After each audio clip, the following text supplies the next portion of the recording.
ফিলিস্তিনে যুদ্ধ বাদিয়ে ক্ষমতায় টিকে রয়েছেন ইসরায়েলি প্রধানমন্ত্রী বেনিয়ামিন নেতানিয়াহু।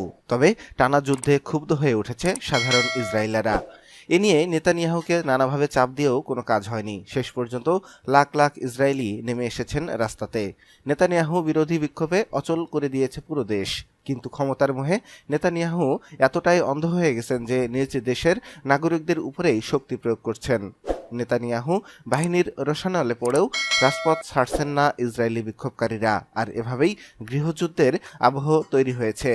নেতানিয়াহু যদি এখনই পিছু না হটেন তাহলে খুব শীঘ্রই ইসরায়েলে গৃহযুদ্ধ হতে পারে, এমন হুঁশিয়ারি উচ্চারণ করেছেন ইসরায়েলি রাজনৈতিক ন্যাশনাল ইউনিটি পার্টির চেয়ারম্যান বেনি গান্টোজ।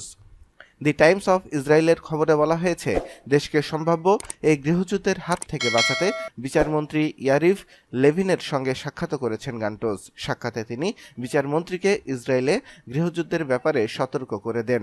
একই সঙ্গে বিচার ব্যবস্থার ন্যায় প্রক্রিয়াতেও হস্তক্ষেপের সুযোগ সংক্রান্ত যে বিতর্কিত আইন পাশ করতে চাইছেন নেতানিয়াহু, সে বিষয়ে নিজের অবস্থান তুলে ধরেন। গান্টোজ জানিয়েছেন, আইনটি চূড়ান্ত ভোটে তুললে ভুল করবেন তিনি। যুদ্ধ ছাড়াই গাজা থেকে ইসরায়েলি জিম্মিদের ফিরিয়ে আনা সম্ভব, কিন্তু নেতানিয়াহু ইচ্ছা করে যুদ্ধ টিকিয়ে রেখেছেন। কারণ যুদ্ধ থেমে গেলেই দুর্নীতির অভিযোগে কারাগারে ঢুকতে হতে পারে তাকে। এজন্য গণবিক্ষোভের মুখেও যুদ্ধ জিয়ে রেখেছেন নেতানিয়াহু।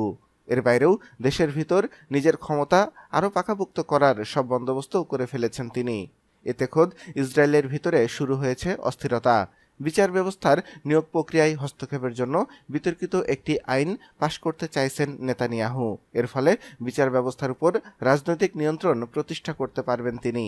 এ নিয়ে ক্ষোভ ঝেড়েছেন গান্টোজ।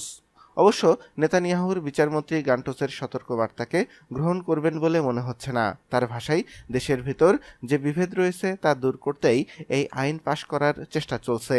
লেভিনের সঙ্গে ওই বৈঠকের আগে নেতানিয়াহুকে চিঠিও লিখেছেন গান্টোজ।